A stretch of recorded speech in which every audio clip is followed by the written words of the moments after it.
Muito bem, irmãos. Eu gostaria de começar esse estudo nos colocando na presença do Senhor.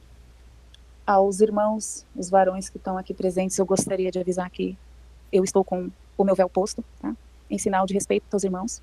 E eu gostaria de consagrar esse estudo ao Senhor e colocando-nos nesse momento, Senhor, na tua presença, por intermédio do nosso Senhor e Salvador Jesus Cristo, que o Senhor possa me encher do teu Espírito Santo, assim como os irmãos que vão ouvir esse estudo, para que nós possamos tirar o maior proveito possível, para que os irmãos possam assimilar a tua mensagem, quase que codificada dentro das Escrituras, e entender a tua expectativa em relação a nós, com relação a esse assunto, que qualquer dúvida que os irmãos tenham na questão, na parte espiritual desse estudo, que o Senhor possa enviar os teus anjos, assim como prometido, Senhor, tanto no Antigo Testamento, em Joel 2, como em Atos 2, que o Senhor possa derramar do seu Espírito sobre cada um de nós nessa noite, principalmente na questão do entendimento, Senhor.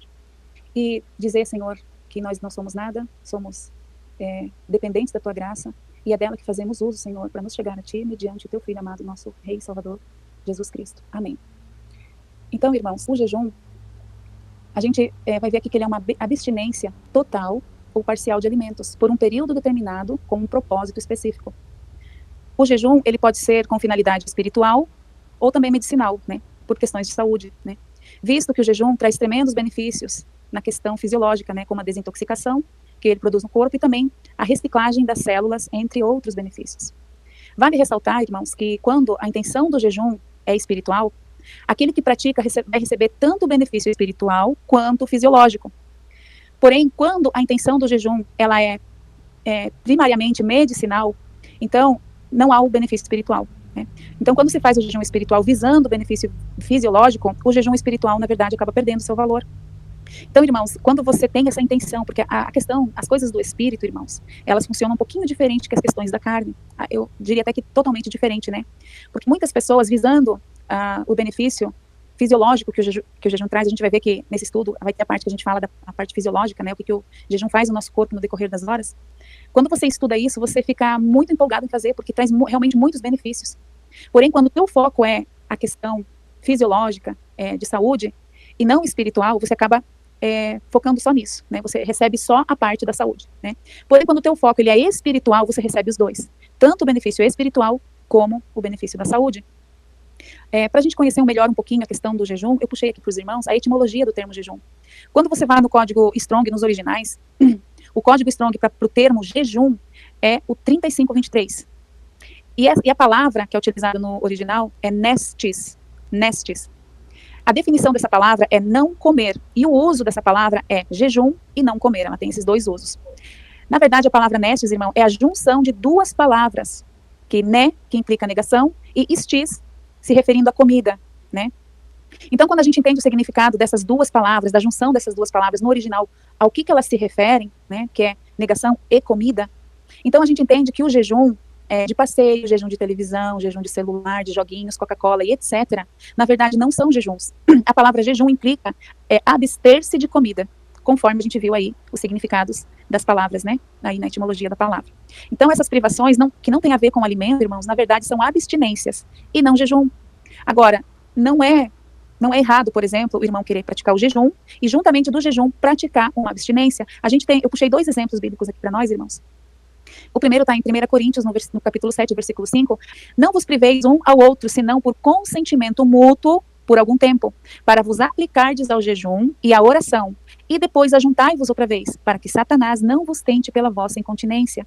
Então aqui, irmãos, é um dos exemplos, e o outro está em Daniel. Ele fez uma abstinência juntamente com o seu jejum, ou seja, ele não passou um unguento, né? Que está registrado lá em Daniel, capítulo 10, versículo 3, que diz assim: alimento desejável não comi, nem carne, nem vinho entraram na minha boca, nem me ungi com unguento, até que se cumpriram as 3 semanas. Vejam que ele não comeu alimento desejável, ou seja, tem a ver com comida, nem carne, nem vinho entraram na minha boca, né? Que tem a ver com alimento.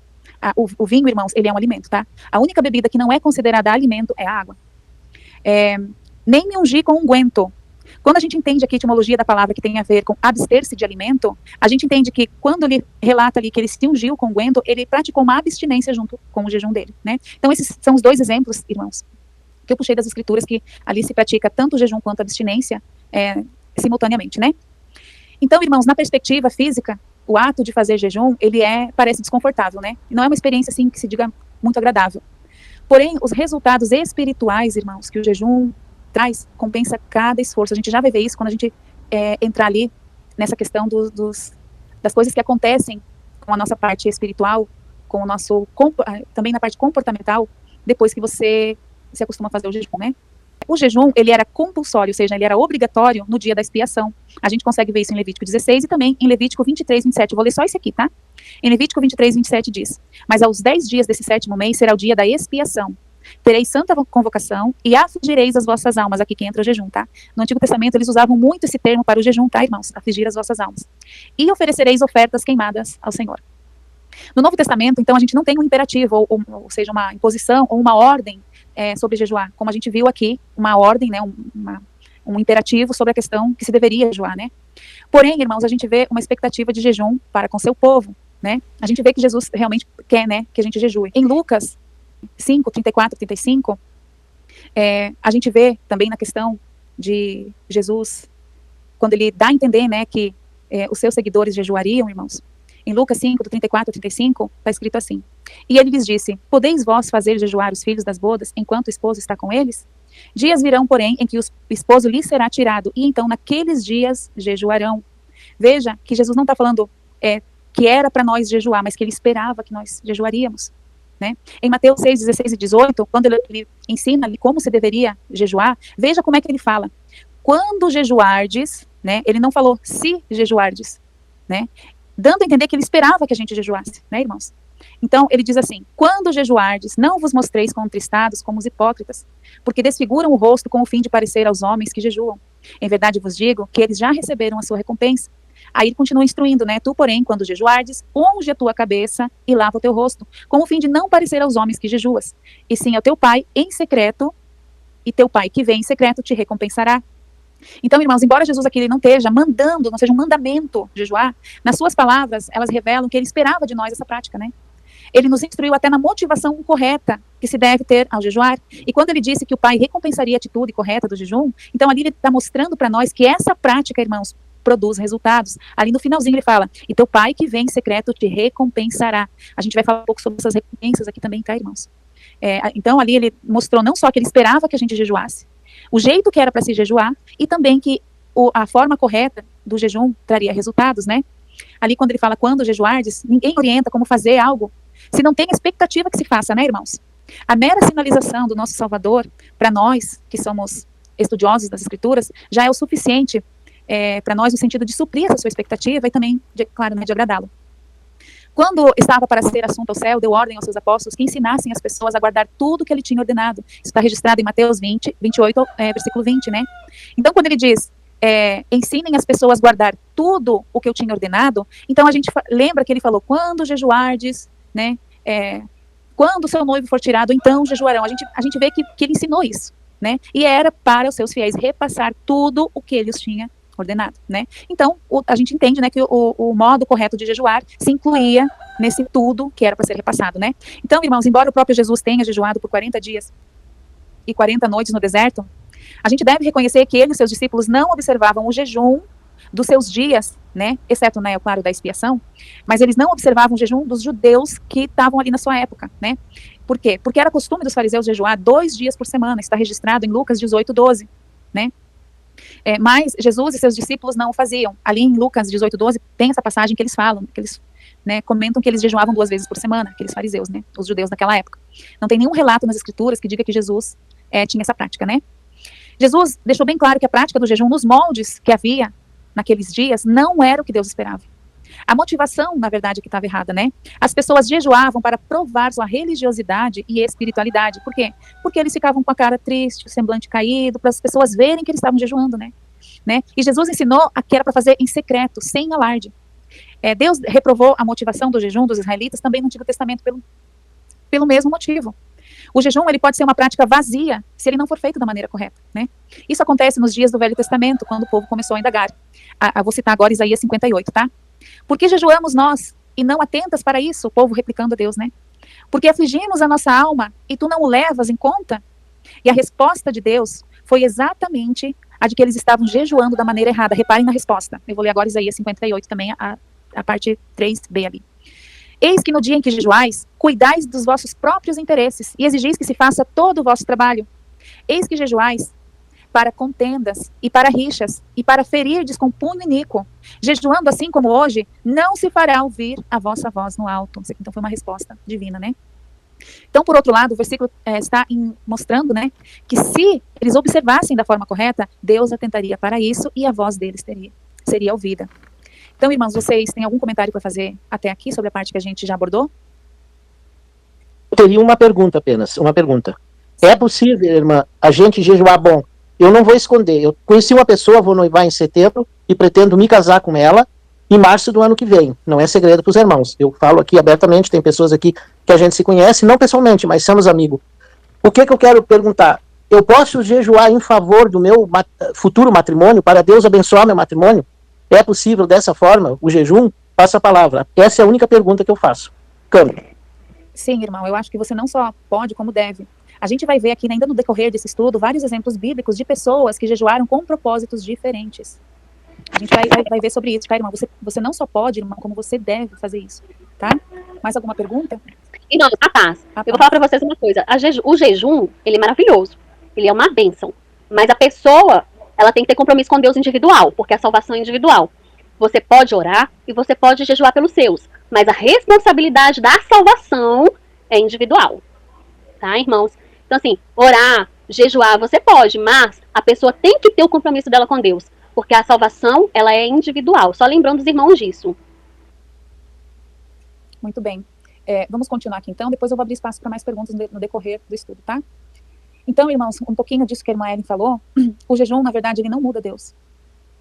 Ele é o mesmo antes, durante e depois, e para sempre, né? Não é o teu jejum que vai mudar Deus. Mas, quando você jejua, quem muda é você. Você muda. A tua espiritualidade muda. A tua sensibilidade muda. O teu jeito de entender muda. O controle emocional muda. Muitas coisas mudam, irmão.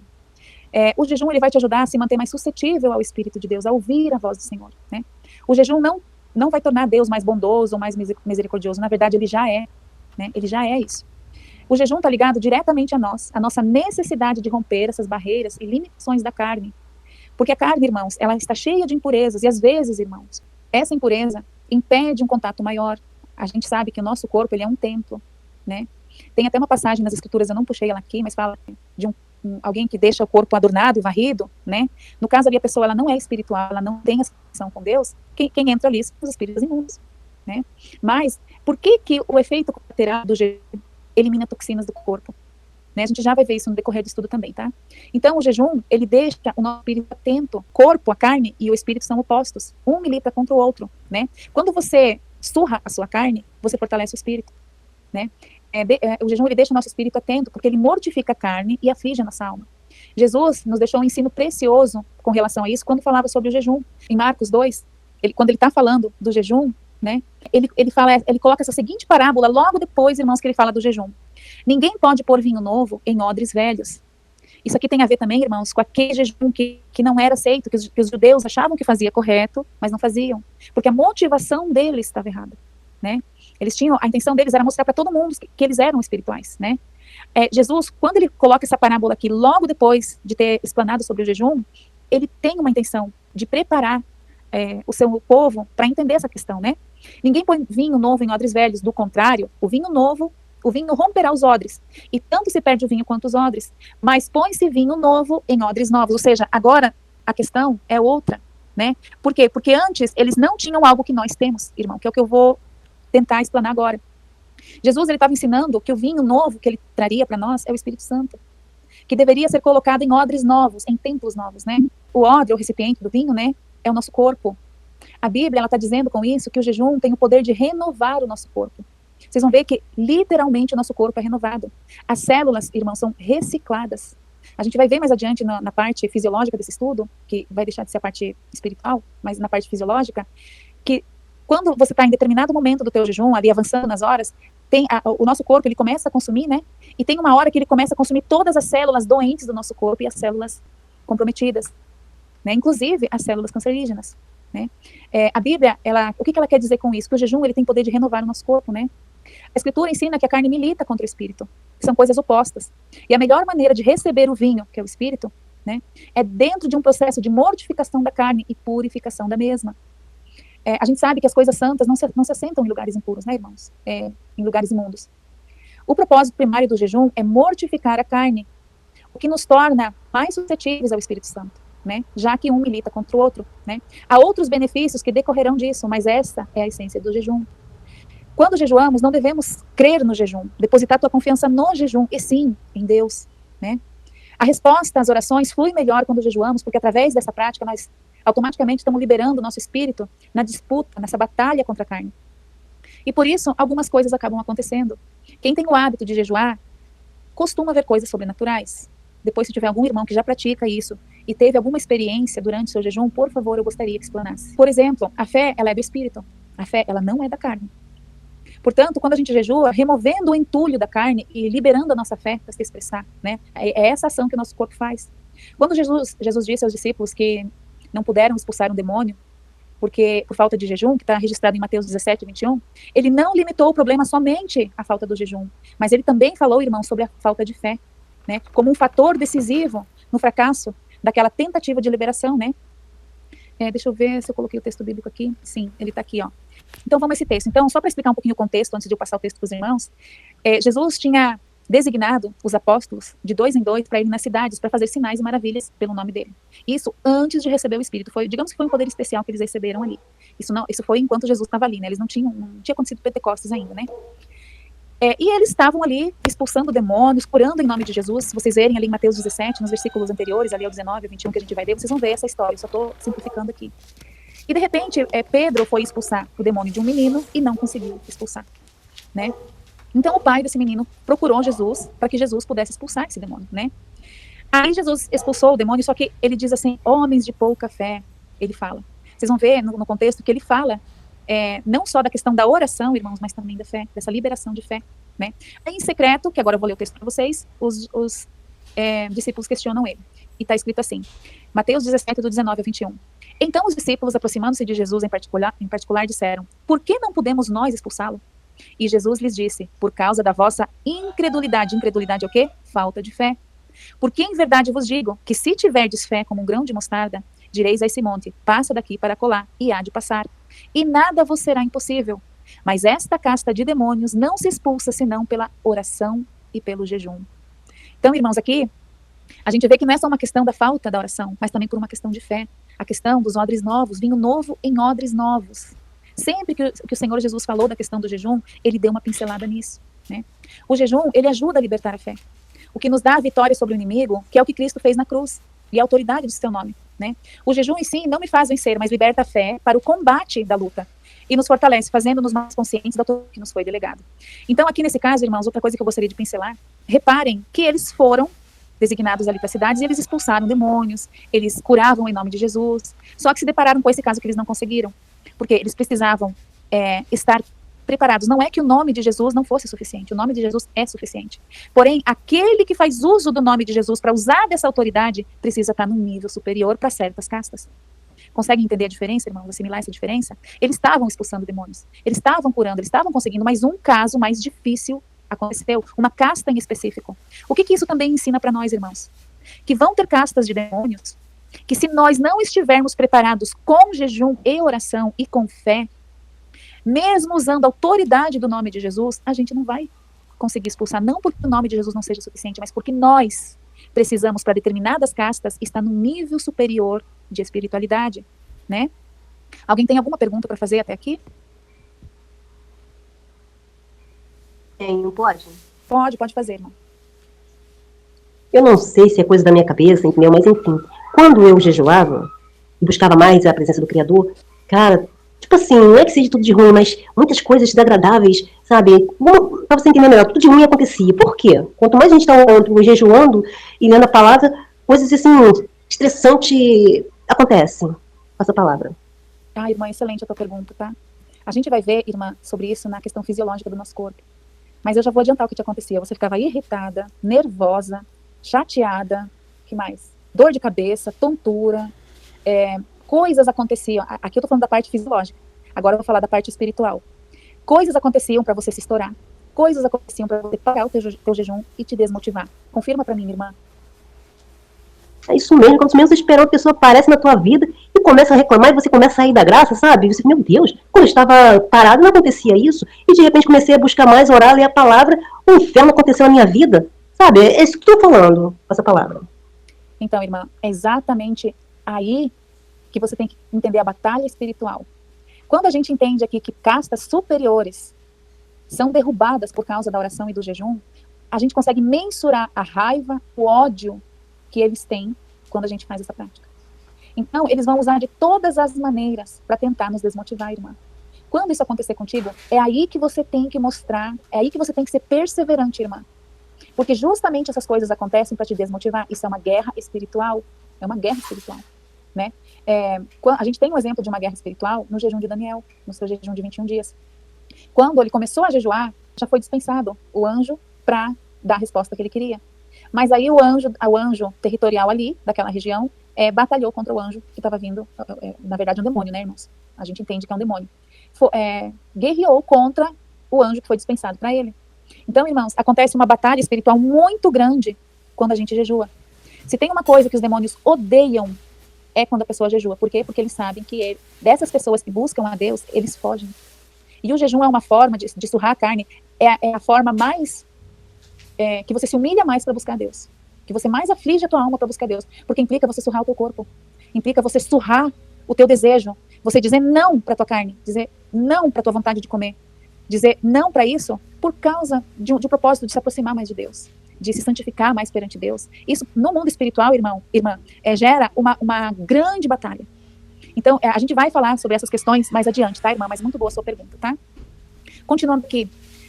Apesar do propósito central do jejum ser a mortificação da carne e a aproximação a Deus, vemos vários exemplos bíblicos de outros motivos para tal prática. Agora a gente vai responder a pergunta do irmão que fez lá sobre se ele podia orar por causa do futuro emocional, da vida emocional dele, né? O casamento dele. Então a gente vai ver aqui alguns propósitos de jejum, alguns exemplos de pessoas que usaram outros motivos para essa prática. No Velho Testamento a gente encontra diferentes propósitos, né? Por exemplo, consagração. O voto do nazireado, o voto de Nazireu, né, envolvia abstinência, jejum, de determinados tipos de alimentos. Isso está registrado em Números, a gente não vai ler, tá? Esse chat está sendo gravado, depois vocês podem buscar essas referências bíblicas, tá, irmãos? Isso está registrado em Números, capítulo 6, versículos 3 e 4. As pessoas também jejuavam pelo arrependimento de pecados. Samuel e o povo jejuando em Mispa, como sinal de arrependimento dos seus pecados, eles jejuaram. Isso está registrado em 1 Samuel 7, versículo 6, e Neemias 9, versículo 11. Também jejuavam por luto, né? Davi jejua em expressão de dor pela morte de Saul e Jonatas, e depois pela morte de Abner. Está registrado em 2 Samuel 1, 12 e capítulo 3, versículo 35. Também por questão de aflições, né? Davi jejua em favor da criança que nascera de Batseba, que estava doente, assim, na morte, né? Na iminência da morte. Está registrado em 2 Samuel, capítulo 12, versículos 16 a 23. Josafá apregoou um jejum em todo o Judá, quando estava sob o risco de ser vencido pelos moabitas e amonitas. Isso está registrado em 2 de Crônicas, capítulo 20, versículo 3. Também, em questão, na busca da proteção, também foi jejuado no Antigo Testamento, né? A gente vê lá em Esdras, quando ele proclama um jejum junto ao rio Ava, pedindo a proteção e bênção de Deus sobre sua viagem. Em Esdras, capítulo 8, versículos 21 a 23. Também a gente tem o exemplo de Esther, que pede pelo seu povo, pede para que seu povo jejue por ela, para proteção no seu encontro com o rei. Isso está registrado em Esther, capítulo 4, versículo 16. Também temos o exemplo da situação em enfermidades, né? Situações de enfermidade, quando Davi jejuava e orava por outros que estavam enfermos. Está registrado em Salmos, capítulo 35, versículo 13. E também por intercessão. Daniel orando por Jerusalém e seu povo. Isso está em Daniel 9, 3 e 10, 2 e 3. Capítulo 10, versículos 2 e 3, né? E nos evangelhos, irmãos, também temos alguns exemplos, né? Temos a preparação para a batalha espiritual. Jesus mencionou que determinadas castas só sairão por meio de jejum e oração, que é o que a gente acabou de estudar, né? Que trazem um maior revestimento de autoridade, né? Isso aqui é a preparação para a batalha espiritual, né? Mateus 17, 21. Frisando um detalhe aqui que eu até esqueci de mencionar, a gente sabe, né, irmãos, que nas escrituras, em Apocalipse, fala que vai ser aberto o poço do abismo e sairão castas de demônios em forma de escorpiões, né? Então, se esse jejum e oração e fé expulsam castas superiores, então, no tempo que a gente está vivendo, irmãos, seria bom a gente se blindar. É para uma preparação mesmo para a batalha espiritual, né? Também na intenção de estar com o Senhor. A gente tem o exemplo de Ana, ali em Atos, né? Que ela não saía do templo. Quem for ler o relato, ela era uma viúva, né? e ela não saía do templo, ela ficava orando e jejuando frequentemente. Está em Lucas, desculpa, está em Lucas, eu falei em Atos, tá? Em Lucas, capítulo 2, versículo 37. Também para preparar-se para o ministério. Jesus só começou o seu ministério depois de ter sido cheio do Espírito Santo e se preparado em jejum prolongado no deserto. Está registrado em Lucas 4, versículos 1 e 2. Também em Atos dos Apóstolos, vemos a igreja praticando o jejum em diversas situações, como ministrar ao Senhor, né? Os líderes da igreja em Antioquia jejuando apenas para adorar ao Senhor. Isso está registrado em Atos 13, 2, um jejum de adoração, né, irmãos? Enviar ministros, quando eles dispensavam os ministros, os ministérios, né? Os ministros para o ministério, na hora de impor as mãos e enviar os ministérios comissionados, eles faziam até por jejum, né? E tem casos ali que, se vocês forem ler, eu não coloquei por extenso aqui, mas ali até diz que eles ouvem a voz do Espírito Santo. E disse o Espírito Santo: separai-me Barnabé e Paulo, né? Depois eles terem jejuado e também em oração, né? Também para estabelecer presbíteros, além de pôr as mãos com jejum sobre os enviados, o faziam também sobre os que recebiam autoridade de governo na igreja local. O que revela que o jejum era um princípio praticado na ordenação de ministros, irmãos. Isso está registrado em Atos, capítulo 14, versículo 23, né? E nas epístolas, só encontramos menções de Paulo sobre ter jejuado, né? A questão dos jejuns ali, a gente vê mais ali em Antioquia, na igreja primitiva, principalmente no livro de Atos. Só que Paulo, ele menciona, muitas vezes em fome, em frio, em prisões, em jejuns, né? Eu tô lembrando do texto aqui, eu não coloquei ele por extenso, mas eu vou deixar as referências aqui em áudio para os irmãos. Está registrado em 2 Coríntios, capítulo 6, versículos 3 ao 5, e também no capítulo 11, versículos 23 e 27. Ali ele admite que jejuava. Alguma pergunta? Não? Tranquilo? Podemos continuar? Então, irmãos, nós temos diferentes formas de jejum, né? Há diferentes formas de jejuar. As que encontramos na Bíblia são o jejum parcial. Normalmente, o jejum parcial é o praticado em períodos maiores, ou quando a pessoa não tem condições de se abster totalmente do alimento. Às vezes por causa do trabalho, né? Vai viajar, alguma coisa assim, né? Ou é um trabalho que exige muito esforço, como, por exemplo, pedreiro, né? Ou a pessoa tem algum problema de saúde, ela pode ser diabética, né? Ou alguma coisa do tipo, né? Então, essa forma de jejum, ela está registrada no livro de Daniel. Vocês vão ver que ele se abstém parcialmente das comidas, não é um jejum 100% de comidas, né? E o registro está em Daniel, capítulo 10, versículos 2 e 3, e diz: naqueles dias eu, Daniel, pranteei durante 3 semanas. Manjar desejável não comi, nem carne, nem vinho entraram na minha boca, nem me ungi com óleo algum, até que se passaram as 3 semanas. Daniel, capítulo 10, versículos 2 e 3. Então, reparem, irmãos, que ele deixou de comer coisas agradáveis. Provavelmente pão ele comia, água ele tomava, legumes, verduras, provavelmente ele consumia, né, talvez pão ázimo. Mas manjares, doces, coisas deliciosas, gostosas, nem carne ele não comeu, nem vinho entraram em sua boca, né? E aqui também ele fez uma abstinência junto, né, nem ungir com óleo. A gente entendeu, né, pela etimologia da palavra nestes, que significa abster-se de comida. Então aqui a questão do óleo entrou como uma abstinência e não como jejum, né? Então o profeta Daniel diz exatamente o que ficou sem ingerir: carne, vinho e manjar desejável. Provavelmente se restringiu a uma dieta de frutas e legumes. Não sabemos ao certo, o fato é que não é especificado, mas ele diz exatamente o que ele não comeu. Então a gente subentende o que ele comeu, né, irmãos? O fato é que se absteve de alguns alimentos, porém não totalmente. Se absteve de alguns, porém não todos, né? Embora tenha escolhido o que aparentemente seja uma forma menos rigorosa de jejuar, irmãos, se a gente for parar para ver, ele se dedicou a esse tipo de jejum por 21 dias. Vamos dizer que é um jejum mais ou menos, mas ele fez bem prolongado. Porém, irmãos, vale ressaltar que as escrituras, nesse trecho, relatam que no primeiro dia de jejum dele, a ordem já saiu para atender o pedido dele, no primeiro dia já. Então, às vezes, muitas pessoas não fazem o jejum de Daniel porque acham que é um jejum fraco. É um jejum que, mas eu vou estar comendo, não é jejum, não parece ser jejum. Mas vejam que por causa desse jejum aqui, especificamente esse jejum, é o que relata que houve a luta entre o anjo e o demônio. É o jejum que fala, Daniel, desde o primeiro dia da tua oração, lhe foi enviado o anjo para te dar resposta, né? Então não é um jejum comum, irmãos, é um jejum muito bem visto por Deus, né? A segunda forma de e outra coisa, irmãos, esse jejum aqui é muito bom para quem está começando, tá? A gente vai falar na parte fisiológica sobre isso.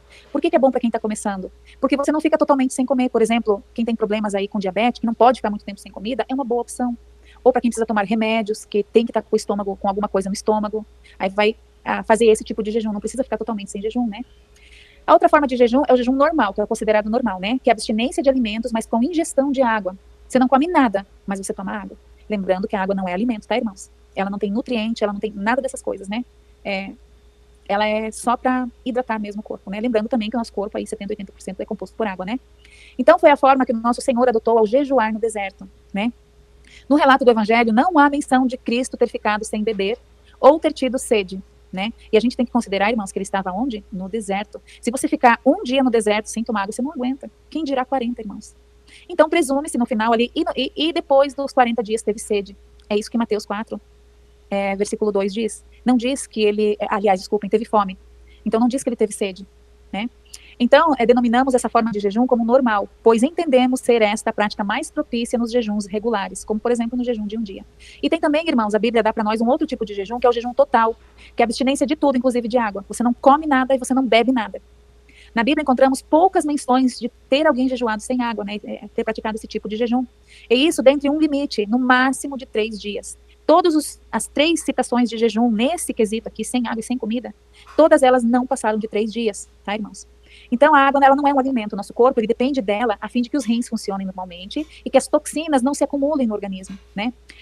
Os exemplos de jejum total que a gente tem nas escrituras são o jejum de Esther, o jejum de Nínive, e tem também aqueles 3 dias que Paulo ficou sem comer enquanto ele estava sem a visão, né? Que logo que ele foi batizado logo antes dele ser batizado por Ananias, ele recobrou a visão e daí, recém, ele saiu do jejum, né?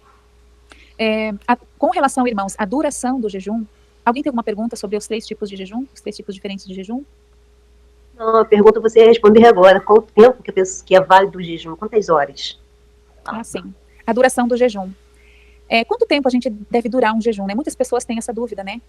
Quando a gente vai para as escrituras, não há determinação ou regras que apontem para um tempo determinado. Então, a gente entende que cada um é livre para escolher quando, como e quando jejua. O que a gente vê ali é que Jesus pretende que a gente jejua, que ele espera que a gente faça isso. Mas ele não delimita nada, você tem que jejuar de tanto em tanto tempo, a periodicidade, né, de quanto em quanto tempo, e nem o tempo estabelecido, que jejum por pelo menos 3 dias ou 1 dia, não tem nada disso, né? O que a gente tem, o que nós temos, o que a gente vê nas escrituras são vários exemplos de jejuns de durações diferentes nas escrituras. Tem o jejum de 1 dia, que era o jejum do dia da expiação. Tem o jejum de 3 dias, que é o jejum de Esther, né, e o de Paulo, e o também de Nínive. Tem o de 7 dias, que foi o jejum pelo luto pela morte de Saul, que está registrado em 1 Samuel, já passei os versículos para vocês lá atrás, né. Tem o jejum de 14 dias, que é o jejum involuntário de Paulo, e os que com ele estavam no navio, né. Aqui no caso eles ficaram 7 dias sem comer, né. Eu não considero isso aqui como jejum, irmãos, eu especificamente, eu coloquei aqui, né, a nível de conhecimento, mas eu não considero como jejum, porque eles não tinham o que comer. A gente já vai ver na questão fisiológica do jejum, que o estresse que uma situação gera é um, e o estresse que a outra situação gera é outro. A resposta hormonal é diferente quando você não tem o que comer, que você quer comer, mas não tem o que comer, do que quando você se propõe a não comer. É diferente, a resposta hormonal muda. Então, eu não considero, coloquei aqui a nível de conhecimento, mas eu não considero esse jejum involuntário como sendo um jejum. Eles não tinham o que comer, ficaram 7 dias sem comer, tá? Tem o de 21 dias, que é o jejum de Daniel em favor de Jerusalém, que é esse jejum parcial, né? E tem o de 40 dias, que é o jejum do Senhor Jesus no deserto. Alguma pergunta? Não, né? Podemos seguir. Muitas pessoas, elas fazem os votos ligados à duração do jejum. Nós precisamos ter cuidado com isso, irmãos, né? Eu particularmente, não aconselho, eu vou dar o texto bíblico, o porquê. Não é aconselhável ninguém fazer um voto de quanto tempo vai jejuar, a menos que já esteja acostumado e sabe que vai alcançar aquele propósito. Por exemplo, uma pessoa nunca jejua, ela não tem esse hábito. Eu vou jejuar 3 dias. E provavelmente ela não vai conseguir, tá, irmãos? Porque isso vai te deixar preso. No caso de algo fugir do seu controle, é melhor a gente seguir o conselho bíblico que está registrado em Eclesiastes 5, do versículos 4 e 5, que diz assim: quando a Deus fizeres algum voto, aqui no modo geral, tá? Mas a gente inclui o voto do jejum, tá? Não tardes em cumpri-lo, porque não se agrada de tolos. Cumpre o voto que fazes. Melhor é que não votes do que votes e não cumpras. Isso está em Eclesiastes 5, versículos 4 e 5. Tá? Então, se você ainda não tem o hábito de jejuar, não sabe quanto tempo o teu organismo, o teu corpo vai aguentar, tem os jejuns intermitentes hoje também, né? Tem o 16 por 8, né, que é um jejum o mais famoso dos intermitentes, né? Que é fácil de fazer. Tem jejuns intermitentes até mais fáceis que esse do 16 por 8, né? Se vocês quiserem, depois a gente comenta um pouquinho sobre esse tipo de jejum. Você pode pular só uma refeição. Na próxima vez você pula 2, e assim você vai se habituando o teu corpo, aí aumentando gradativamente ao jejum. Agora vamos ver se é proibido ou não falar que está jejuando. Algumas pessoas são extremistas quanto à discrição do jejum. Tá? A discrição é se manter no sigilo, né? Enquanto outras, à semelhança dos fariseus, tocam trombeta diante de si, fazem questão de mostrar que estão jejuando, né? Em Mateus 6, versículos 16 e 18, Jesus condena o quê? O exibicionismo dos fariseus, né? Que eles, querendo parecer contristados aos homens para testar sua espiritualidade. Jesus dá a entender ali até que eles se ponhavam tristes, meio que dissimulando, para demonstrar para os outros que eles estavam jejuando. Jesus condenou amplamente isso daqui, irmãos. Ele não proibiu de se comentar sobre o jejum. Se Jesus aqui nesse relato estivesse proibindo comentar sobre jejum, então a própria escritura estaria violando isso ao contar o jejum que Jesus fez, né? E como é que as pessoas souberam que Cristo, quando ele estava sozinho no deserto, como é que eles ficaram sabendo que ele jejuou 40 dias? Provavelmente, né, ele contou, né? Então, não saiu alardando perante todo mundo, mas discretamente repartiu a sua experiência com os discípulos. A gente tem também, irmãos, outro exemplo bíblico que não é errado você comentar que faz jejum ou comentar que fez algum jejum, é o exemplo de Cornélio. Está ali em Atos capítulo 10, versículo 30 a 31, que diz: E disse Cornélio, há 4 dias estava eu em jejum até esta hora, orando em minha casa, à hora 9ª. E eis que diante de mim se apresentou um homem com vestes resplandecentes e disse: Cornélio, a tua oração foi ouvida. Repare, ele estava jejuando, mas o anjo falou da oração, né? A tua oração foi ouvida e as tuas esmolas estão em memória diante de Deus. Veja, aqui nesse relato, que Cornélio ele não escondeu que ele estava jejuando. Ele falou abertamente: estava eu há 4 dias em jejum, a esta hora orando em minha casa até a hora 9ª. Ele não escondeu. Ele comentou que ele estava orando, né? Quando ele contou ali para Pedro, quando Pedro, quando chegaram na porta dele, né? Quando Pedro chegou até a porta dele. Outro detalhe a se considerar, irmãos, nesse relato aqui, aproveitando para pincelar isso, Cornélio e a sua família foram os primeiros gentios a serem introduzidos na graça. Esse relato aqui de Atos 30, 31, conta o relato da primeira família de gentios que foram introduzidos na graça, os primeiros a entrarem para o plano, para a redenção, para as promessas de Abraão. E repararam no que Cornélio estava fazendo? Ele estava jejuando. E o anjo, o que o anjo fala? A tua oração foi ouvida. Ele não estava só orando, ele estava jejuando também, irmãos. E estava fazendo mais coisa, porque o anjo fez questão de falar: a tua oração foi ouvida e as tuas esmolas estão em memória de diante de Deus. É interessante, irmãos, essa questão aqui das esmolas estão diante de Deus. O que remete os irmãos a essa ideia aqui? A gente já vai ler sobre isso. Aquele relato de Isaías que fala: não é este o jejum que eu quero de vocês. Que ele fala que é para ajudar as pessoas, que é para ser solidário, que, né? Então, veja que Cornélio, ele cumpriu com todos os requisitos. Ele estava jejuando, orando e ele dava esmolas ao povo. Ou seja, ele era uma pessoa misericordiosa também, irmão. Alguma pergunta, irmãos? Não? Então, eu vou fazer a conclusão aqui da parte espiritual. A parte fisiológica é bem curtinha, tá, irmãos? Mas é bem interessante. Então, irmãos, a conclusão que a gente tem aqui sobre essa questão do jejum, Jesus, ele disse que nós faríamos. Quando ele falou: e quando jejuardes, fazei de tal maneira. Quando ele respondeu para os fariseus: quando o noivo lhes for tirado, jejuarão. Então, Jesus estava dizendo: os meus discípulos vão jejuar. Então, Jesus tem essa expectativa daqueles que são seus discípulos, ou seja, todos nós, né? Então, ele disse que nós faríamos, ele orientou como teríamos que fazer, ele falou ali: quando jejuardes, não se ponha contristado, unge a tua cabeça com óleo para parecer que você está legal, para parecer que você está bem, para não demonstrar que você está jejuando, né? Então, ele não só disse que a gente faria, orientou como nós faríamos e ensinou como não se deve fazer, ele deu o exemplo. Ele não definiu a periodicidade, ele não definiu qual tipo de jejum a gente teria que fazer, que seria aceitável. A Bíblia nos dá os exemplos, né? Nem mesmo a duração do jejum. Aí entra a questão da parte fisiológica de cada um, o quanto cada um aguenta, e pode ir se avançando na questão da duração do jejum, né? Então, irmãos, o jejum e a oração são 2 práticas carnais, são coisas que a gente faz no âmbito carnal, que nos fortalecem no âmbito espiritual, irmãos. São coisas da carne que você pratica, né? Por que eu digo que o jejum é uma coisa, é algo praticado no âmbito da carne, se você nega a carne? Porque é uma coisa que você faz no plano físico, que você consegue fazer aqui com o teu corpo, você faz isso. A oração ela é um pouco mais fácil, né? Você não está surrando essa carne, você não está se abstendo de comidas, você não está afligindo a tua alma, né? Você não tá se sacrificando quando você faz uma oração. Às vezes você aflige a tua alma numa oração ali, por exemplo, quando você está contristado, quando você está em súplica, quando você está muito abatido, né? Mas o jejum, ele digamos que ele é um pouco mais punk, né? Ele tem essa pegada de você tá passando por uma dificuldade ali enquanto você está fazendo essa prática, né? Mas os 2 juntos, irmão, tanto o jejum quanto a oração, eles têm o poder de expulsar até as castas mais altas de demônio. Se você tem o poder de expulsar, quem dirá deles chegar perto de você, né, irmãos? Alguma pergunta sobre essa parte espiritual do estudo, irmãos? Que a gente já terminou. Tranquilo? Então vamos para a parte fisiológica, irmãos. Irmã. Oi, sim? Oi, eu tenho uma pergunta. Eu nunca fiz jejum, mas eu fico preocupada, quer dizer, eu já fiz, mas não muito tempo. E a gente fica com a parte física, a gente fica irritada, fica sem paciência.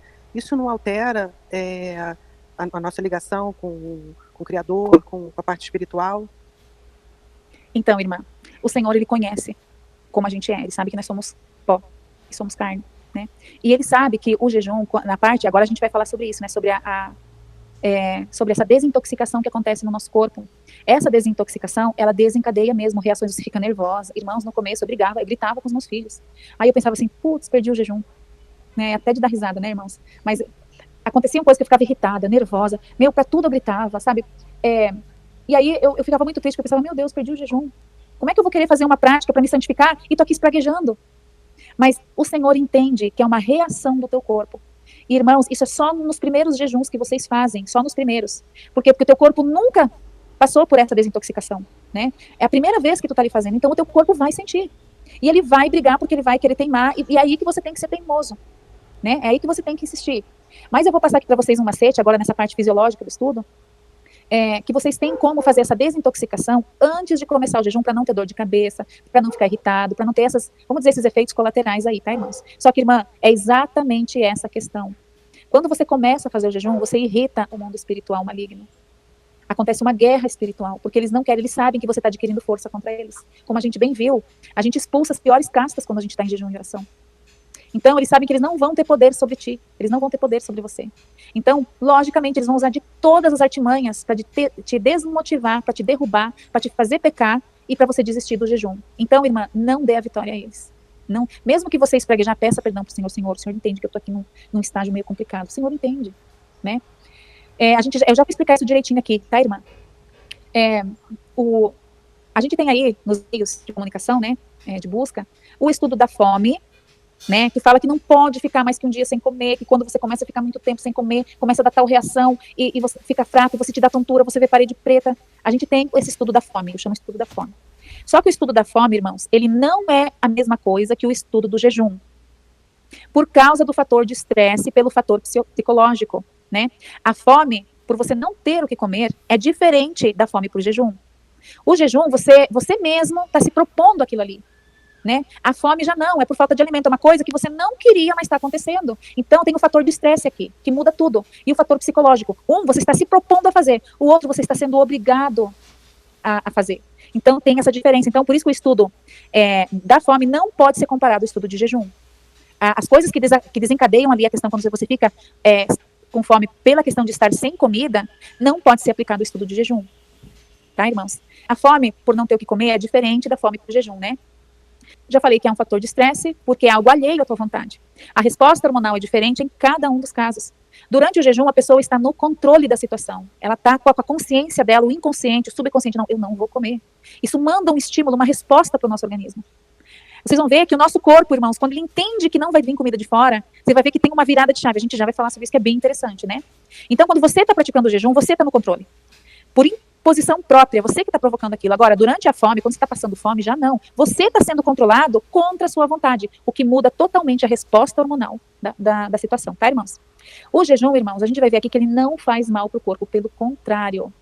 Para quem está iniciando, vá conhecendo aos poucos a capacidade do seu corpo. A capacidade que ele tem, né, em suportar as cargas horárias, aumentando gradativamente, como eu já falei, corta uma refeição, se propõe num jejum de 6 horas. Depois, foi legal às 6 horas? Pula para 8.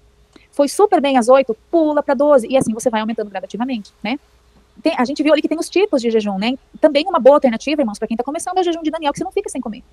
Você não fica totalmente sem comer, você deixa de comer coisas gostosas. Você se priva de tais coisas. E é importante, irmãos, deixar de comer a carne, porque a carne é o principal alimento que intoxica o nosso corpo. A gente já vai ver aqui que quando você faz a desintoxicação antes, uma das ações é deixar de comer carne vermelha, tá? Então, é interessante quando você fizer o jejum de Daniel, realmente não comer carne como ele fez, tá? Não é à toa, irmãos. Mas eu estudo a parte fisiológica da questão do jejum, eu já estudo isso há 4 anos, porque 3, 4 anos que é o tempo que eu pratico, né?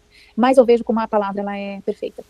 No jejum de Daniel, que é um jejum que ele se alimenta, mas corta alguns alimentos, ele fez questão de não comer a carne. Isso é importantíssimo, irmãos, né?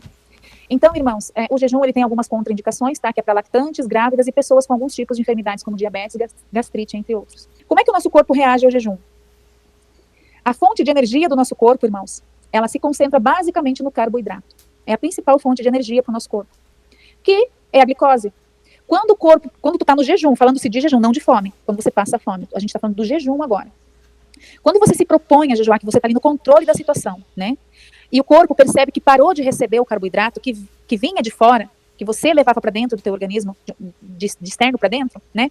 Então o teu corpo, quando ele percebe que não vai mais receber, ele vira uma chave. Então ele começa a buscar glicogênio armazenado dentro do próprio corpo, dentro do próprio organismo. Ele vai nas nossas reservas. Ele vai no músculo e principalmente no fígado. E dependendo, claro, aí, se a pessoa é gorda ou é magra, a atividade que a pessoa tem, o máximo de dias para essas reservas acabarem é de 3 dias, tá? Claro que esse tempo, irmãos, vai variar de pessoa para pessoa, né? O tempo de duração entre cada estágio vai depender das reservas que cada pessoa tem, o peso que a pessoa tem, etc, tá? Quando a reserva de glicogênio, a primeira coisa que ele começa a consumir depois que ele entende que não vai mais vir de fora. Primeira reserva que ele vai atacar é a de glicogênio no teu corpo, né? Ou seja, os carboidratos, né? Quando essa reserva de glicogênio ou carboidratos, ela acaba, o corpo também percebe. O nosso corpo é uma máquina, irmãos. Ele é muito inteligente. Então, ele vira outra chave e começa a consumir a terceira fonte de energia. A primeira é a energia que vem de fora. A segunda são os carboidratos, que a gente acabou de ler. E essa terceira, irmãos, é as reservas de gordura do corpo, que é um processo chamado cetose, ou ketose, tá? Tem esses 2 termos aí. O corpo, ele não queima músculo enquanto tiver gordura para queimar. Ele não vai queimar teu músculo, ou seja, a célula viva, né? Ao entrar no processo de cetose ou ketose, você já não vai mais sentir fome. Quando você entra nesse processo aqui de começar a consumir a gordura do teu corpo e não mais o carboidrato, você já não vai mais sentir fome. Tem jejuns, por exemplo, irmãos, que já estou acostumada a fazer, eu já não sinto fome desde o início do jejum, eu já não tenho mais aqueles sintomas que causam a desintoxicação por causa da periodicidade, o meu corpo já está limpo, né? Então, só que as primeiras vezes que eu fiz, eu estou falando da minha experiência, tá, irmãos? As primeiras vezes que eu fiz, eu sentia todos os efeitos colaterais, todos, né? Hoje, já nem fome eu não sinto mais, por quê? Porque o meu corpo já está habituado, né? Então, nesse estágio aqui da ketose ou da cetose, você já não vai mais sentir fome, porque o seu organismo entendeu que você trocou o alimento que vinha de fora, que você trazia até a tua boca, pelo interno. O teu corpo já entendeu isso, né? Quando você traz o alimento externo até teu corpo, aí quando você está acostumado a comer normalmente, que você traz o alimento de fora, o teu corpo costuma pedir, tô com fome, aí você vai lá e come alguma coisa. O teu corpo te dá sinais de fome, né? Aí a gente vai lá e traz o alimento, obedece ele. Isso é o processo que a gente chama de fome, né? Mas quando o corpo já entendeu que não vai vir alimento de fora, ele mesmo se alimenta pelas reservas de gordura. Esse processo dispensa a fome, ou seja, ele não vai mais te enviar estímulos de fome, porque ele já sabe que ele vai ter que pegar de dentro de você. E é por isso que, a partir de um ponto determinado do jejum, você deixa de sentir fome. Justamente por causa disso, que o corpo entende isso, né? Você pode até sentir vontade de comer ao ver algum alimento, que é normal, né? Vai te dar água na boca. Mas você não sentirá fome. Não é fome, irmãos, né? Na sequência, o corpo entra num estado de autofagia. O que é a autofagia? É quando o corpo começa a consumir as suas células doentes e danificadas, irmãos, esse aqui é o processo de reciclagem. É um verdadeiro processo de reciclagem que o corpo passa. O que são células doentes, por exemplo? São, por exemplo, as células cancerígenas, são células doentes. Células com defeito, células danificadas. Ele não vai... A célula boa já tem. A gente já vai falar sobre isso. Mas nesse estágio aqui de autofagia, ele vai primeiro nas células doentes. Quantos dias leva para entrar em autofagia? Vai depender da tua gordura, da tua reserva corporal. Se você é bem gordo, provavelmente ela vai demorar alguns dias. Se você já é bem magrinho, quem sabe você tem a sorte de entrar já no primeiro dia, nesse estágio aí, de você eliminar o teu corpo, se alimentar das células doentes que você tem, né? Então, esse é o processo autofagia, né, quando ele começa a consumir as células, se alimentar, né, das células doentes e danificadas, que é um verdadeiro processo de reciclagem, né, do organismo. É aqui que são consumidas essas células doentes, como as cancerígenas, por exemplo. Eu estou lendo aqui, tá, irmãos? Então, irmãos, o maior sofrimento dos jejuns não é o fato de ter que esperar o corpo entrar em cetose. Você aguenta um pouquinho ali, quando você não está acostumado, né? Você aguenta a fome. O pior é a desintoxicação, os sintomas que a desintoxicação traz. Agora a gente vai falar sobre eles. Entre esses sintomas, irmãos, estão a dor de cabeça. Irmãos, eu sou uma pessoa, tô falando uma experiência minha agora, tá? Eu não tomo remédio. Não tomo remédio pra nada. Dificilmente eu tenho dor de cabeça. É raro. Sabe quando que eu tenho dor de cabeça? Tinha, né? Quando eu fazia os meus primeiros jejuns. Ou hoje ainda tenho quando eu faço um jejum mais prolongado. Porque o máximo que eu fiz foi de 3 dias. Jejum de 3 dias. Aí no terceiro dia, irmãos, do último jejum de 3 dias que eu fiz, aí me deu dor de cabeça o último dia, que foi insuportável. Oi, eu posso fazer uma pergunta? Pode. Então, porque eu achei curioso, eu queria tirar uma dúvida, a diferença do jejuar, da pessoa que jejua e para a pessoa que se torna vegano. Por que eu tenho essa dúvida? Por quê? Porque nas religiões satanistas e luciferianistas, né, nos rituais iniciáticos, eles pedem para que as pessoas deixem de comer carne. Eles pedem para que as pessoas deixem de comer carne, também pedem para que as pessoas não consumam nenhum ferro, né? Não coma feijão, enfim, não consumam nada de ferro. Por quê? Porque você deixando de comer carne, obviamente, né, naturalmente, teu corpo enfraquece e você vai perdendo a imunidade do corpo. E perdendo a imunidade do corpo, né, o corpo da pessoa fica mais acessível para a entrada de entidades dentro do seu corpo. Tanto que esses grupos satanistas e luciferianistas, eles até incentivam e apoiam as pessoas que se tornam veganas, né? Então eu gostaria de saber, tirar essa dúvida, qual é a diferença aí da pessoa que jejua e para a pessoa que se torna vegana, por favor. Então, para a pessoa que se torna vegano, eu vou falar em base aos estudos que eu pesquiso muito sobre isso, tá, irmão? Vou falar baseada nisso, eu vou me respaldar nesses estudos, porque eu não estudei especificamente sobre esse assunto, mas o irmão vai ver que o que eu vou dizer tem bastante lógica, tá? Essas iniciações aí, que eles pedem para você se abster de alimentos, justamente, irmão, é porque a carne, ela é o alimento que mais traz toxinas para o teu corpo. A carne vermelha é a que mais traz toxinas para o teu corpo. Então, quando eles pedem para você não comer essa carne, e quando você está praticando ali os rituais ali de iniciação, para você receber entidades, receber demônios, reparem que você precisa também estar com o corpo limpo de toxinas. Olha como é interessante, né, irmão? Por quê? Porque você fica mais suscetível a ficar espiritualizado, para você conseguir receber melhor. Mas lembra que tem aquela passagem bíblica que fala que aquele demônio que sai, aí o corpo é varrido e adornado. Esse varrido e adornado é tirado das toxinas, irmão. É desintoxicar o corpo. Quando a propensão da pessoa, a intenção da pessoa é para acolher espíritos demoníacos, aí eles têm legalidade para entrar nessa pessoa. Quando ela faz com a intenção do satanismo, com a intenção de receber espíritos, abrir a glândula pineal e coisas do gênero, ela está dando legalidade para esses espíritos imundos entrarem nela. Eu vou ver depois se eu acho essa passagem, irmãos, mas vocês podem procurar aí, se alguém tiver Bíblia, para ler depois no final para nós, né? Essa passagem que fala, e saindo, procura lugar, mas quando volta, encontra uma casa varrida e adornada, né? Apta para ele entrar, e ele traz mais uma legião com ele, né?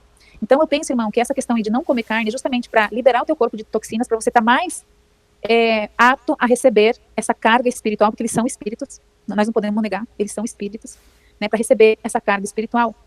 Porque quando ali a palavra fala que carne e espírito militam um contra o outro, né, essa carne corporal, para você conseguir receber um espírito, deve ser por isso, né, irmão, que acaba propiciando esses espíritos, facilitando a entrada desses espíritos. Por algum motivo, irmão, há de ser, eu penso que seja por isso, tá? Estou respondendo a tua pergunta em base aos estudos que eu fiz e não por conhecimento de causa específica, tá, irmão? Então, voltando aqui aos efeitos colaterais, que a desintoxicação, ali a fase inicial, principalmente para quem está começando o jejum, acontece esses efeitos colaterais da desintoxicação, né? Entre eles estão a dor de cabeça, irritabilidade, amargor na boca, tontura, perca de foco, né? Esses são alguns, né, dos efeitos colaterais do processo de desintoxicação. Isso aqui é super natural acontecer isso, irmãos. Você está liberando toxinas do teu corpo está assustado com o que tu está fazendo, né? O jejum é um processo que te libera dessas toxinas. Você está fazendo uma limpeza de dentro para fora no teu organismo. Aí o teu corpo vai reclamar, porque ele não está acostumado com isso. Ele quer continuar recebendo aquelas toxinas que ele estava recebendo, né? Isso é uma prova cabal que você está mesmo precisando se desintoxicar. Quando você tem esses efeitos aí, é porque você está totalmente com o corpo intoxicado, contaminado. Então você precisa limpar o teu corpo. Então quando o irmão ou a irmã começa a jejuar, isso começa a acontecer, saiba que é natural. É um processo de limpeza e eu vou falar mais, tá, irmãos? Quando você terminar o teu jejum, você vai no banheiro, você vai ver o que vai sair de você. Hoje, para mim, não acontece como antes, né? Mas, irmãos, parece que você liberou ali um carvão ativado. De tão preto que sai. O que sai ali quando você vai no banheiro fazer o número 2 depois do jejum. Principalmente dos primeiros, tá, irmãos? Por quê? Porque sai muita toxina. Eu confesso para os irmãos que as primeiras vezes que eu fui ao banheiro, nos meus primeiros jejuns, eu ficava preocupada quando eu via aquilo. Parecia carvão ativado mesmo. De tão uma coisa preta, uma coisa assim, horrorosa, né? Então, irmãos, existem macetes aí, táticas ou técnicas para evitar esse desconforto da desintoxicação durante o início do jejum. É possível desintoxicar antes mesmo de iniciar o jejum, né? Por exemplo, tirando a carne vermelha uma semana antes. Ó, repara aqui a carne vermelha que tem a ver com o que o irmão falou, né?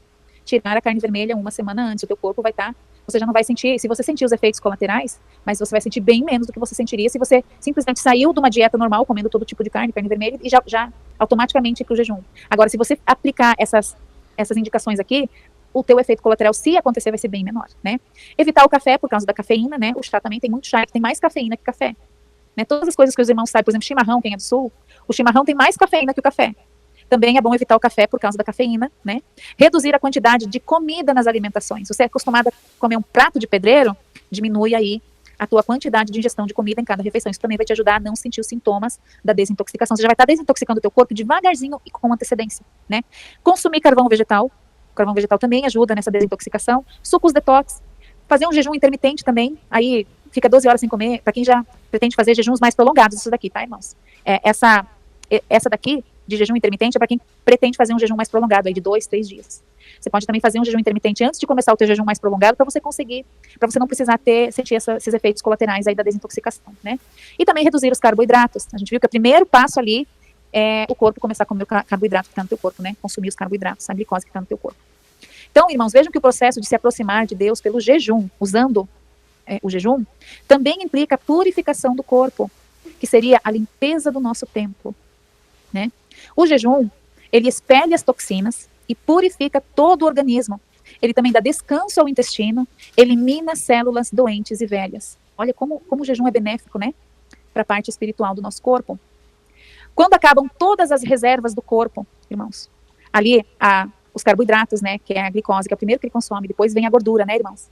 Depois ele começa a comer as células doentes, né? O terceiro grupo ali são as células doentes que ele começa a comer. Depois que acabaram todas essas reservas aí do corpo, as células doentes e tudo, a glicose, a gordura, é só então, nesse momento, que o organismo começa a comer tecido vivo, ou seja, as células sadias. Esse processo é chamado de inanição. Irmãos, a inanição é a fome real, é fome de verdade, não é vontade de comer. Isso aqui sim é fome, irmãos.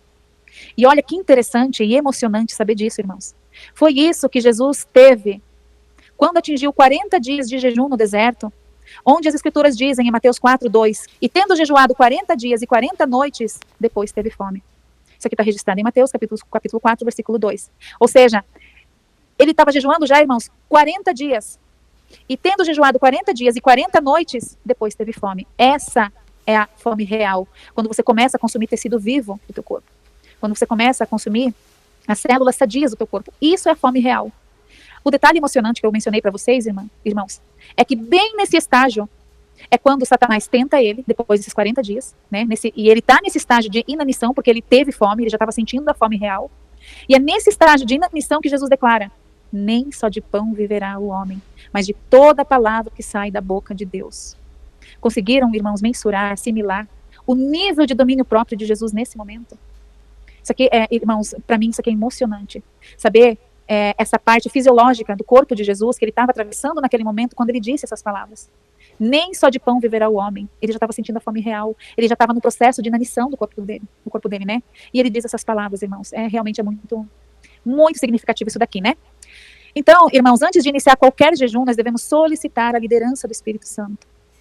Principalmente se o jejum for prolongado, né? Se vocês repararem ali no relato de Jesus, ele é levado pelo Espírito para o deserto para começar o jejum dele, né? Mudanças comportamentais e físicas. Já está terminando já, tá, irmãos? Então, quando você passa a jejuar com frequência, não pense que vai ser no primeiro jejum, tá, irmãos? Quando você mostra para Deus que o teu interesse é se manter firme e forte, que você realmente tem essa inclinação, né? Você realmente quer fazer essa prática para se aproximar mais do Altíssimo, né? A tua maneira de pensar muda. Os pensamentos, eles mudam, né? A tua inclinação muda. A palavra fala que corpo e alma, carne e espírito militam um contra o outro, né? Quando a tua inclinação, ela tá mais pro espírito, as coisas da carne deixam de ter valor para você. O teu nível de controle aumenta, tanto comportamental como emocional. As coisas materiais, elas perdem o seu valor, né? Você passa a ter até sensações espirituais. Você começa a sentir o Espírito. Você começa, inclusive, irmãos, até a ouvir vozes do Espírito. Orientação, direcionamento, né? Por exemplo, um exemplo que a gente tem, né, ali dos irmãos primitivos, quando eles oraram, né, para dispensar os irmãos, e eles estavam orando e jejuando, ali o relato conta, e disse-lhes o Espírito Santo: apartai-me a Barnabé e a Paulo. Eles ouviram a voz do Espírito Santo. E eu falo para os irmãos, você começa assim a ouvir vozes. Irmãos, quando você está nessa periodicidade do jejum, que você está ali surrando o teu corpo, nessa inclinação, saindo das coisas da carne, você acorda às vezes de madrugada, no meio da madrugada, cantando louvores, sem você querer. Se depois tem alguém aqui que pratica o jejum e isso acontece, por favor, confirma para mim. Você Quando você acorda de manhã, sem perceber, é involuntário, você já está orando. Quando você está lavando a louça, em vez de você ficar pensando, você está ali orando. Você está cantando um louvor. É impressionante como a tua inclinação fica espiritual, irmãos. Alguém tem alguma pergunta? Eu tenho uma pergunta. Uma pergunta é o seguinte. Então, primeiramente, boa noite a todos. A paz do Senhor Jesus a todos também, né? Eu estou aqui ouvindo atentamente a irmã falar sobre o jejum e sobre a abstinência. Certa vez, irmãos e irmãs, e irmã Suzana, que está dando a palestra, né, ensinando aí pela palavra de Deus, eu fiz algo que nem eu mesmo entendi. E eu vi a irmã dando essas explicações, eu resolvi fazer essa pergunta. Eu era casado de pouco, e não tinha ninguém em casa, e eu acordei divinamente. Hoje você não vai conversar com ninguém. Você vai acordar divinamente, ninguém falou comigo. Você vai acordar, tipo, acordei, você vai ficar da hora que você acordou até as 18 horas da noite, né? Até as 18 horas, 6 horas da tarde, sem falar com ninguém. Se vier alguém, não fale, sai de perto, vai para o quintal, vai para o quarto, vai para o banheiro, mas não fale. Isso na minha mente. Quer dizer, uma abstinência. Não sei porquê, não entendi. Aí a irmã falando daí me veio na mente. Aí, o que aconteceu? Eu fiquei em silêncio fiquei, e ninguém apareceu, eu ia para o quintal, ninguém vinha, e eu estou em silêncio. De vez em quando alguém passava, me cumprimentava, eu só levantava a mão, ficava, minha voz ali, estagnada, parada, inerte. Porém, não foi, acho que 5 para as 18, ou 3, perto de 18, chegou alguém em casa, não me lembro agora, isso deve ter uns 30 anos atrás, alguém chegou, me cumprimentou, quis falar comigo e tal, eu saí de perto, fui lá pro quarto, olhei, falei, vai dar 18 horas, só depois das 18 que eu vou falar alguma coisa. Aí depois passei de novo, a pessoa ficou na porta, eu fui pra cozinha e nada fiz. E quando deu 18h01, aí eu cheguei lá perto, e aí acho que eu arrumei até uma desculpa, eu falei que eu, não sei se eu estava engasgado, ou se eu, enfim, alguma coisa aconteceu comigo, aí eu nem dei explicação. A minha pergunta é, isso tem validade? Embora seja que não é bíblico, não tem nada na Bíblia sobre isso, eu sou ciente disso. Por que eu fiz isso? Ou qual motivo? Ou se isso surtiu um efeito, ou surte? Seria basicamente essas perguntas. Obrigado, irmão. Passa a palavra. Então, irmão, eu posso te falar, baseada nas minhas experiências. Isso que aconteceu com você, se você contar para as pessoas, elas vão rir da sua cara, né? Porque aí entra muito no âmbito da fé, né? Eu ouço vozes também, eu ouço comandos. Também já recebi comandos, irmão. Numa certa situação que aconteceu comigo, e você simplesmente ouve a voz te falar. Eu não entendi direito o teu caso, a voz veio e falou com você ouviu a voz, foi isso, irmão? Não, irmã, eu levantei com esse desejo, com essa vontade, não fale, não converse, e eu, mas como? Até as 18 horas, e assim eu fiz, e só fui conversar depois das 18 horas, foi uma coisa assim voluntária, não entendi porquê, eu não falando sobre o... Eu poderia deixar um relato aqui também, só para dar concordância com o que ele está dizendo? Sim, pode comentar, irmão. Eu queria comentar que uma vez eu estava em jejum, e eu lembro que eu estava me preparando para fazer um evangelismo na cidade, no centro da cidade. E eu lembro que quando eu saí de casa para evangelizar, inclusive até na época os meus parentes estavam na casa no dia, e eu saí pela outra porta, porque não era para ninguém me ver. Eu já era, na época, maior de idade, eu tinha que sair para evangelizar, enfim, não precisei falar com eles ali, mas foi algo muito, muito diferente, foi a única vez que isso me aconteceu. E quando eu fui evangelizar, tinha umas pessoas assim caminhando e não era para mim olhar para não precisar cumprimentar. Eu lembro disso, também aconteceu comigo, e eu tinha que ir até o centro da cidade, sem conversar com ninguém, só focado no propósito que eu tinha naquele dia ali. E nisso daí eu não sabia o que estava acontecendo, e uma voz, dentro da minha mente, falava assim, dobra direita, dobra esquerda, vai aqui, vai ali, e eu tinha que seguir. E eu não sabia para onde eu estava indo, na minha mão só tinha uma folha com os mandamentos da Bíblia, que eu tinha que colocar capítulo e versículo, e cada um dos mandamentos. E eu caminhando ali, eu saí numa parte, a voz já não falava mais comigo. Uma irmã disse aí dos comandos, né? Aí quando eu dobrei aquela rua, eu me deparei com um jovem. E aí quando eu vi aquele jovem, a voz já não falava mais comigo, então eu só entreguei para ele aquela folha, e ele disse que não acreditava em Deus. Ele disse, olha, esse Deus não existe. Por que ele fez eu caminhar até aqui, só para te entregar esse folheto? E aí a mulher do lado que estava com ele deu um glória a Deus, um bramido muito forte, e disse, olha, só pode ser Deus mesmo, porque o que a gente está passando, ele estava brigando com ela, não sei se ela é mãe dele. E eu disse, olha, a minha função era só fazer isso. Aí daqui a pouco eu estava livre, eu podia dobrar aqui, eu podia dobrar ali, mas assim, no decorrer do caminho, esse comando não veio para mim, só veio como ele está falando, um sentimento. Que eu tinha que ficar em silêncio, não conversar. Aí, só para finalizar o que eu entendo, acredito que às vezes é para nos tirar do foco.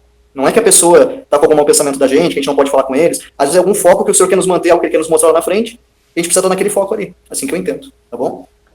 Irmãos, às vezes vocês acham que é uma intuição, mas às vezes é a voz do Espírito. Tem um outro relato nas Escrituras, que é sobre o batismo do eunuco proferido por Felipe. Veja como é que é o texto aqui, irmãos. Regressava, isso está em Atos 8, versículos 28 em diante, tá? Veja só. Regressava e assentando no carro, lia o profeta Isaías. Isso aqui era o eunuco, né? E disse o Espírito Santo a Felipe, olha só, e disse o Espírito Santo a Felipe, chega-te e ajunta-te a esse carro. Isso aqui é um comando. O Espírito Santo disse para Felipe, vai junto daquele homem ali. O Espírito não disse o que era para Felipe fazer. Quando Felipe chegou lá, ele falou, que lês? Eu leio Isaías, eu tô falando aqui nas minhas palavras, tá, irmãos? Tô lendo Isaías. Você entende o que você lê? Aí o eunuco responde, como é que eu vou entender se não tem alguém que me explique? Aí Felipe, abrindo a boca, começou por aquela palavra mesmo, porque aquela palavra apontava para Jesus, né? E começou a pregar Jesus para ele, a ponto dele querer se batizar, né? Então, mas o ponto aqui, irmãos, é que disse o Espírito a Felipe. A gente realmente ouve comandos. Ouve o comando da voz. Às vezes, você tá ali, te pega de surpresa. Você não tá fazendo nada e você recebe o comando. Às vezes, você tá numa situação que tu não sabe o que fazer, já aconteceu comigo. Da voz falar assim para mim, aquela voz na minha cabeça, como se fosse uma telepatia mesmo. Deixa ela ir, por exemplo, tá? Deixa ela ir, porque assim ela vai ter uma chance. Então, você recebe comandos, irmãos. Mas isso você tem que estar, porque as coisas do Espírito, para o homem que está na carne, olha só como o Espírito milita contra a carne. Para o homem que está na carne, se tu contar uma coisa dessas, é loucura. Mas é exatamente isso que a palavra fala, que aqueles que são do Espírito se discernem bem. Mas aqueles que são da carne não conseguem discernir as coisas do Espírito, porque lhe parecem loucura. Né? Você ouve, você recebe comando, você ouve vozes, você tem o teu sentido mais aguçado para essa questão espiritual. Por quê? Porque você está totalmente espiritualizado. Você tem essa inclinação para o Espírito, você está afastado da carne. Né? Em 1 Tessalonicenses, agora não lembro direitinho o texto, ele fala, deixa eu puxar o texto aqui para os irmãos, para eu não falar, só um minutinho, irmãos, vou puxar aqui o texto para vocês, para eu dizer exatamente como está nas Escrituras. Em 1 Tessalonicenses 5:23, diz assim, o mesmo Deus da paz vos santifique em tudo. Ai, irmãos, eu não estou conseguindo ler aqui. E o vosso espírito, alma e corpo sejam conservados íntegros e irrepreensíveis na vinda do nosso Senhor Jesus Cristo. Ou seja, veja que nós somos, numa totalidade, compostos por corpo, alma e espírito. O espírito milita contra o corpo, contra a carne. Então, quando você está pendido mais para o espírito, essas coisas começam a acontecer mesmo, irmãos. E não cura, não.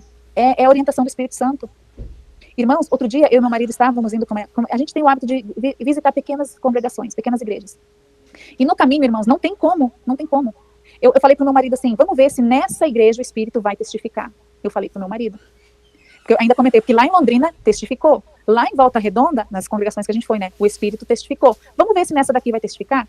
Irmãos, nós estávamos no meio do culto, quando se levanta um irmão e apontou para mim e para o meu marido e falou, vocês dois, quando vocês estavam vindo, vocês se questionaram se o Espírito Santo ia estar aqui ou não. Ai, irmãos, agora para contar para vocês me deu um negócio aqui, porque as coisas do Espírito é uma loucura mesmo, irmãos. É uma loucura mesmo. Na hora deu um cutucão assim no meu esposo e ele se levantou. Para nós foi algo assim, que só pode ser mesmo coisas do Espírito, né, irmãos? Então ele testificou para nós. Né? Então as coisas do Espírito realmente parecem loucura. Alguém tem mais alguma pergunta? Boa noite a todos do grupo. E eu quero fazer uma pergunta. Suzana, qual a função do jejum com a glândula pineal? Obrigada. Então, amada, as escrituras não falam nada sobre isso. Eu vou te falar o que eu entendo, tá? Porque as escrituras, eu não posso te falar respaldada nas escrituras. Eu vou te falar a minha opinião pessoal. Se tivesse algum texto bíblico que falasse sobre isso, a gente até poderia... Mas o que a gente sabe é que a gente já nasce com ela calcificada.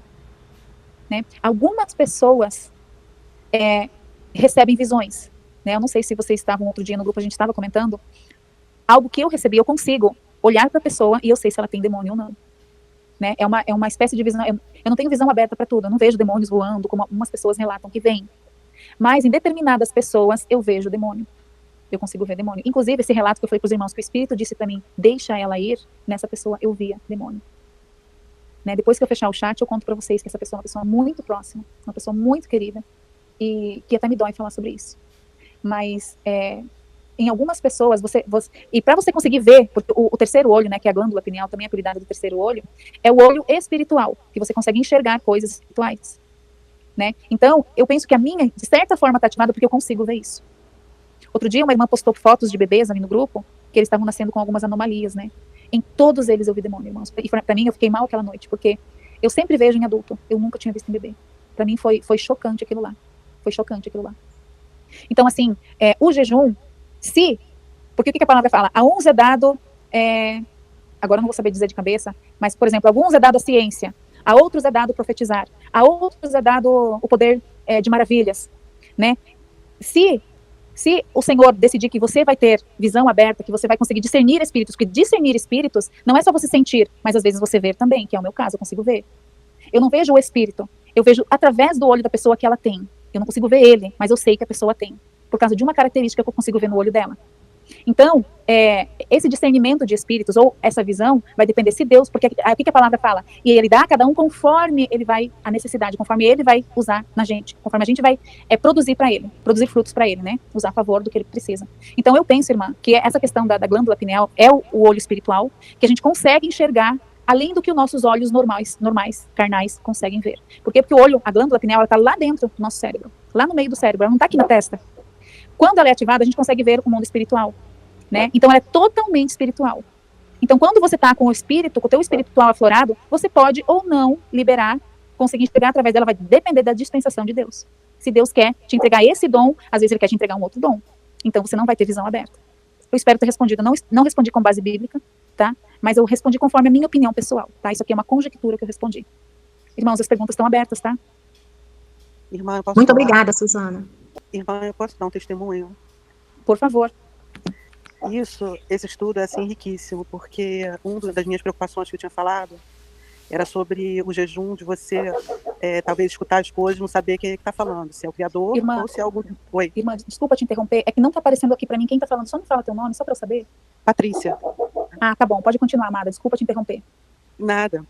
Então, uma das minhas preocupações era essa, com o jejum, de eu não saber se eu estaria escutando ou sentindo, quem vai saber se é o Criador ou o demônio. Mas isso que você falou é importantíssimo, da gente, que o espírito parece loucura, né? Um dos meus testemunhos aconteceu hoje, que eu estava no parque com o meu cachorro, e tem uma senhora que as pessoas falam muito mal dela.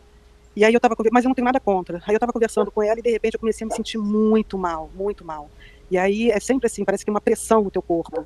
E tá chegando gente perto, é uma loucura. Aí eu procurei sair de perto dela, ir para outro lugar e falar, sai daqui. Aí eu me senti melhor.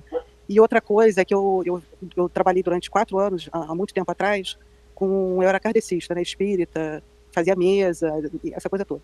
E o meu filho sempre falou para mim, você dá passe, você faz essas coisas. Como é que você sabe que você está recebendo o guia bom? Com quem que você acha que você está conversando? Eu falei, não, porque eu sinto coisas boas. Não, mas o diabo também pode te mandar coisas boas. Isso não é legal o que você está fazendo, pensa bem. Aí continuei. Então, teve um dia que eu estava sentada estudando e tal, e eu senti uma coisa muito ruim chegando perto de mim. E aí eu saía. Então, assim, isso quer dizer que a gente tem esse discernimento, porque eu estava com essa preocupação, né? A gente tem o discernimento de saber quando é ruim, porque fazendo jejum, a gente vai ter uma espiritualidade, uma intimidade maior, e vai saber que é o Criador, que é o Espírito Santo, né? E eu também sinto, sempre, quando eu entro em oração, eu sinto uma pressão enorme na cabeça. E isso, para mim, é bom, entendeu? Então, quer dizer, desde quando eu comecei, desde 2020, que eu mudei, eu saí do espiritismo, hoje eu sei o que quer dizer, graças a Deus, né? Mas é esse testemunho, né, dessa importância de ter esse discernimento. Obrigada. Irmã, se você está jejuando e orando, e vem o direcionamento, não tenha dúvidas que seja da parte do Espírito Santo. Porque se quando você faz o jejum e a oração, você tem uma autoridade especial para expulsar castas de demônios superiores, quem dirá eles estarem em você? Porque se você recebe o direcionamento, é daquele que está em você. Quando o nosso corpo é templo do Espírito Santo, não tem lugar para outro espírito, um espírito imundo entrar. O santo não se mistura com o profano. Se você jejua, ora, é uma pessoa que busca ao Senhor, nosso Altíssimo, Deus Todo-Poderoso, no Espírito, porque a palavra fala, Deus, o Senhor é Espírito, e importa que o adoremos em Espírito e em verdade. Se tu realmente está procurando Ele em Espírito, fortalecendo o teu espiritual com jejum e oração, que são as práticas carnais que fortalecem o teu espiritual, a tua fé, e você está praticando a oração, e você está na tua sinceridade, não tem como, irmã, esse direcionamento, essa orientação, não ser da parte do Espírito Santo. Não tem como. Fica tranquila que de um espírito imundo não é. Alguém tem mais alguma pergunta?